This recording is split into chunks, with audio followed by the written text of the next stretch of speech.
బాబు ఏంటండి? కొన్ని గారెలు ఇందులో కూడా వేయండి బాబు. ఇవిగోండి. థ్యాంక్స్ బాబు.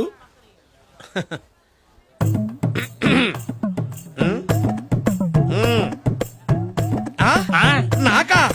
రే, ఎంత మంచి పని చేస్తున్నావురా. ఎవరన్నా అడిగితే నాకని చెప్పకు, నీకని చెప్పు.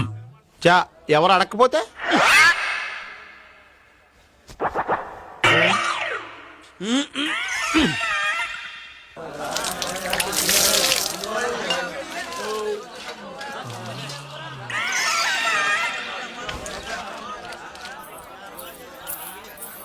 ఏరా కర్రీ, లక్షణంగా ఆ వెధవ సిగరెట్లు ఒక్క నెల రోజులు మానేస్తే శ్రీశైలం వెళ్ళొచ్చు కదా, పుణ్యం వస్తుంది. మీరు కూడా పని చేయండి. ఏంట్రా? ఓ నెలలు ఫుడ్ మానండి, డైరెక్ట్ గా శివుడి దగ్గరికి వెళ్ళిపోతారు. మోక్షం వచ్చేద్దాం.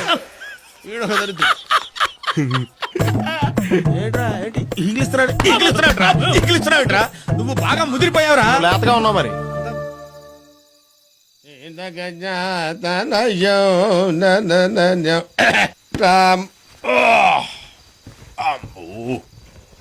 చాలా భుక్తాయాసంగా ఉంది.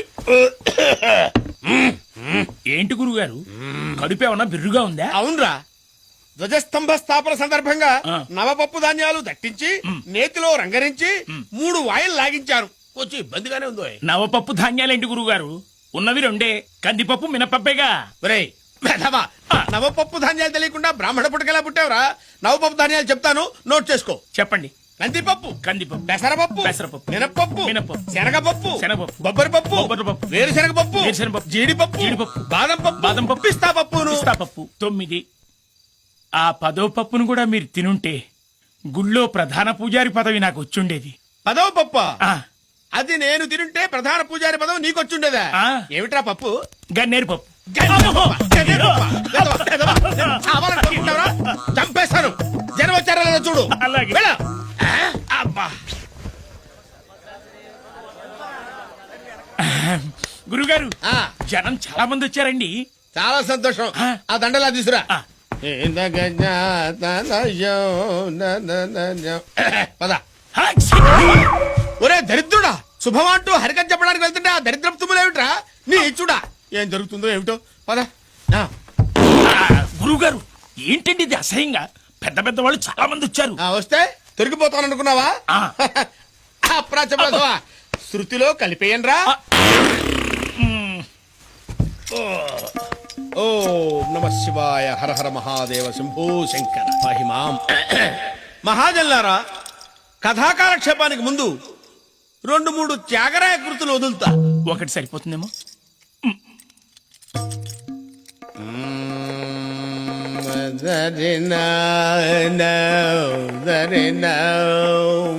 ఆహా,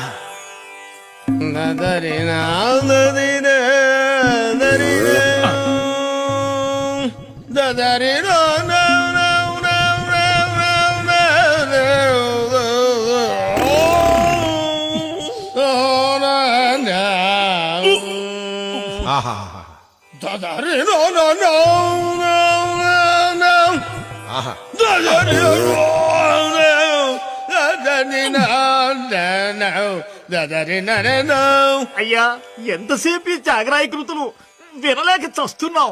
అసలు కథలోకి వెళ్ళండి. అలాగే వెళ్తున్నాను.